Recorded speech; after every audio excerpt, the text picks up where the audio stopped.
Hello guys, this is Caesar Creates, and welcome back to my channel. I am finally back with another episode of our Sandbox series here in Jurassic World Evolution 2, and today we'll have a pretty exciting episode because we'll add the aviary with the pteranodons and also the very requested dinosaur, the Dilophosaurus. I love both of them so much, I wanted to add them both from the very beginning to this park, so I am very happy for today's episode, and I hope you guys will enjoy it as well. So we'll start today's episode with some terraforming. I knew that I wanted to have the aviary for some kind of flying reptile at the top of the small hill that we already had in the park. So I wanted to use it because I thought that, you know, the aviary that will be slightly above everything else will look so cool because you'll be able to see it from all the places in the park. And this was basically my idea, and then it was just a matter of choosing the right species for it. And I thought that the pteranodons are so iconic, so well known for the fans of Jurassic Park movies, but also the Cretaceous. I also really love how they look in game, so I wanted to build something cool for them today. And after building this aviary, after decorating it inside, we'll move on to building an enclosure, a small enclosure for the Dilophosauruses. And this is another dinosaur that I love because of its distinctive this frill that they have. This is also such an iconic dinosaur for the Jurassic Park, the first one, the first movie. This frill is so characteristic that everyone knows it, and I also love how they are looking in games. In the game they have such cool color combinations and variants and so on that I really love them, and I love their sounds, but more on that later in the video. Because I wanted to explain myself a bit why I was absent for so long. Some of you actually noticed, I had some comments from you asking where I am, what is happening to me. I posted on my community tab the picture of my finger, and that was basically my excuse. I had a little accident, and my finger was pretty badly messed up. I couldn't use the keyboard because of it. I just basically injured my finger. I cut it very badly. I don't want to get too graphic because I know some of you might not enjoy it. But it was pretty messed up, and because of my finger, half of my hand was hurting. I couldn't use the keyboard too well. That's why I had to do a bit of break.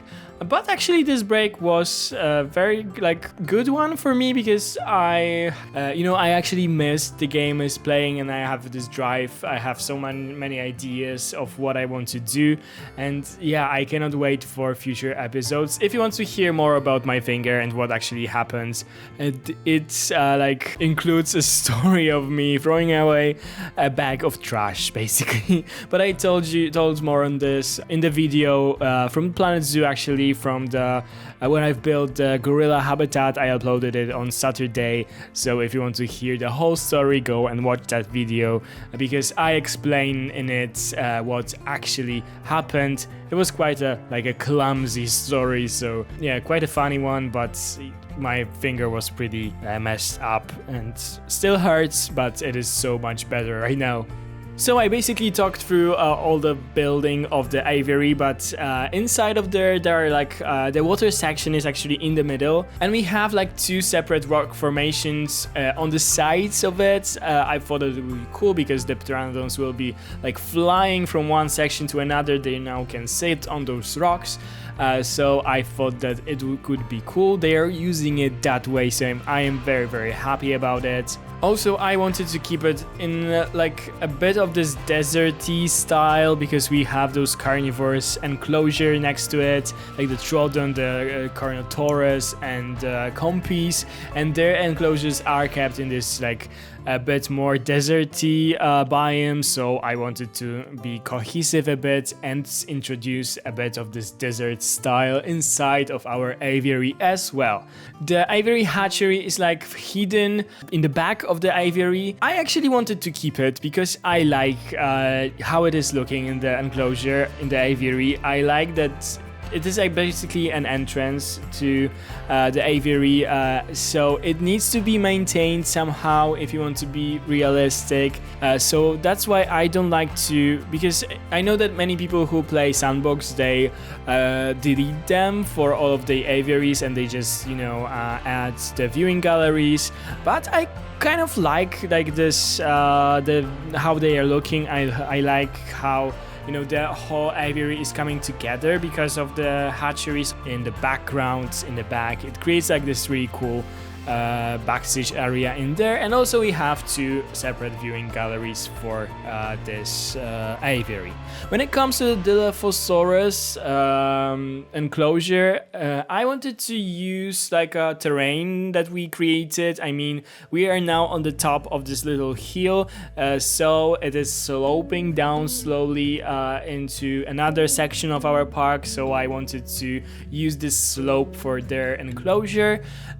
So we have like a, you know, slopey thing down there. There is a water section, and up there I thought that it would be nice to create like a rock formation and something, and the rocks are like coming down the slopes, like the biggest ones are up there, and then we have the smaller ones coming down, and different kinds of trees. As always, I love mixing trees in this game. I love the ginkgo trees in this biome. I really like them, so I always add a lot of them. Also those nut trees, I think that they are called, I always really love them, so I'm always mixing those and adding some palm trees and some like regular forest, but mainly I am using the ginkgo, the nut trees, and also the fruit shrubs or bushes, because there are those like little palm trees that sometimes appear, and I love how they are looking. So that is the combination that I used for those guys. I really love the Dilophosaurus. I think that they are so cool with their color combinations. I love their behaviors and also their sounds. And it's, as I told you guys, this is like a iconic Jurassic Park dinosaur, so I knew that I wanted to have it, and actually a lot of you suggested it, so I hope that you will be happy, and please keep coming with those suggestions, because thanks to that I know what you guys would like to see in that park, and I hope that you are happy with the dinosaurs that I've chosen today, because I know maybe not the Pteranodon, it was more of mine, my choice, my dinosaur or flying reptile that I wanted to add, but the Dilophosaurus was definitely something that was really requested, but I also wanted to add it, so it was a perfect dinosaur for me to have in this park. The funny thing with Dilophosaurus is that the scientists, they didn't prove actually that it has this like frill that was shown in the Jurassic Park movies, so it is probably like made up, like no one can prove it that they had it, but this is such a cool and distinctive feature of them that I cannot like imagine this dinosaur without it, but in the real life they probably didn't have it, but still I wish that they did. As you can see right now, I am focusing on decorating the area around the things that we've built today. I've created a small forest between our plaza and the aviary. I think that like putting some foliage forest from time to time in our parks, it looks so cool and so realistic. You don't have like enclosures stick to one another and it's just enclosures and aviaries and lagoons. Sometimes you also should have those, forests or little, I don't know, lakes or stuff like that. It looks so cool, so I wanted to create something like that today. And as of course I will add all those planters and different lights and stuff like that as a direct decoration, as I always do. It helps to bring everything together. It helps to make our park more cohesive and looking nice, basically. So I hope that you will enjoy as you always do.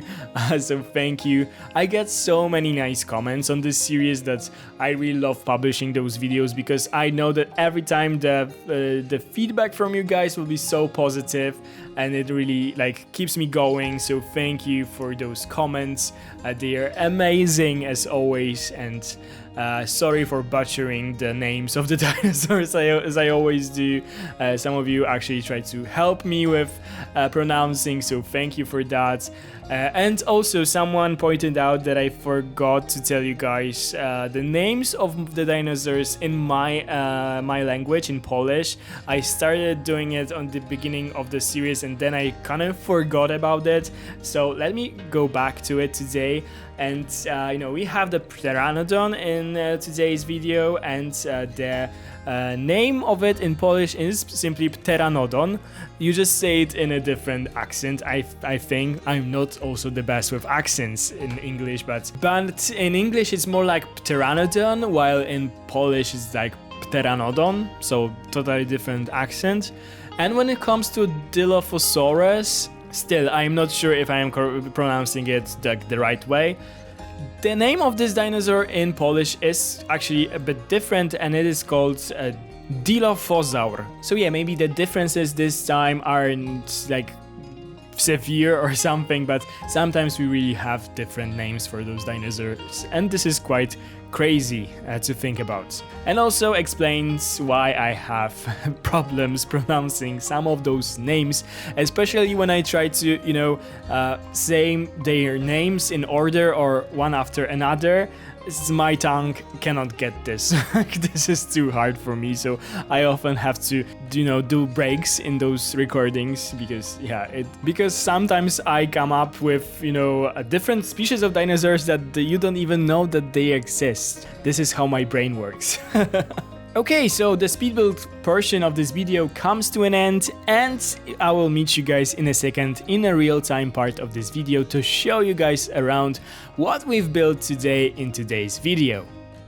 Hello guys, welcome again to our park, this time in a real-time part of this video. We are here in a capture mode and I will show you guys around. As I told you guys, it is so cool that this aviary is on this hill, because we get this perfect view from it. Well, maybe not perfect, but we can see it from almost all the places in our park. It is like a distinguished point of of things. You always can see it, so I love it. So let's go towards it. Let me show you guys where it is positioned in our park. So in last episode, if you watched it, we've built this part of our park, those two enclosures with this river. As you can see, our dinosaurs are in here, so this is so cool. But let's continue through this plaza, and let's go up this hill. This is all the things that we've created today, like this forest. As I told you, this is so cool to have a forest like that. From time to time, it looks so natural and good. Oh, there's a car running over people. Great.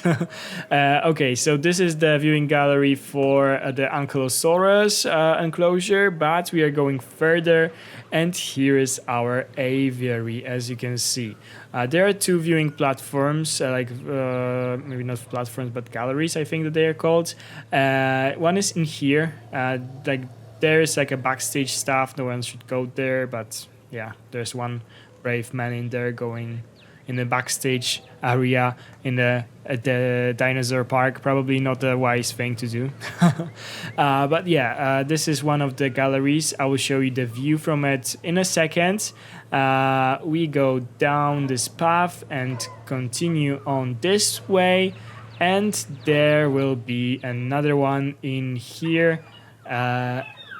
so the guests can go there and choose what view they would like to they get from those enclosures. And this is our Dilophosaurus enclosure, and as you can see, those guys are here close to the fence, so we can get a perfect glimpse on them.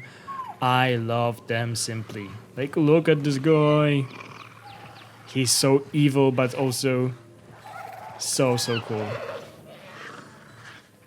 Okay, so this is our enclosure. There's the viewing gallery for it, and as I told you guys, it like slopes down a bit, and this is basically the end of the things that we've built, and in the next episode we will focus on that part. So let me go out of the capture mode and show you guys our park with the things that we've built today. So as you guys can see, just to prove it, that you can see this aviary from all of the parts of our park, and this is so cool. This you can kind of also see, but not as much as that one because it is so high. And yeah, I love how it is looking simply. So let's go into maybe first the views from the galleries. Oh yeah, there are pteranodons flying here, landing on rocks. Yeah, just so cool. So yeah, this is like the first rock formation. I always try to position those rocks so they are like the highest they can be. So they have those cool places to sit very high. I actually wish that we could like make the terrain like higher inside of the aviaries. That would be so cool. There's some notification. Okay, let's not deal with it right now, and let's go to the second aviary, and let's see the view in here, because we have one guy, this like pinkish one in here flying through a tree. Not the wisest thing to do. Yeah, but oh my god, I just love the flying reptiles in this game. I love those aviaries and what they did with it. This is so cool watching them flying. Oh my god. Yeah, so let's go inside so I can show you better how it looks. So here's one of the viewing. Oh my god, this guy is coming towards so fast. Here's one of our sites, and there's like this rock formation. Here's the feeder with a water section, and here's like another rock formation with those cool palm trees or plants. I'm not sure, but they are really beautiful. I love those in the game. And our hatchery, I think that it is so cool to have. And actually, I wanted to show you guys the exit animation of the Pteranodon because I love it. I love all the exit animations of the flying reptiles, so I always try to showcase them. So let's do it right now.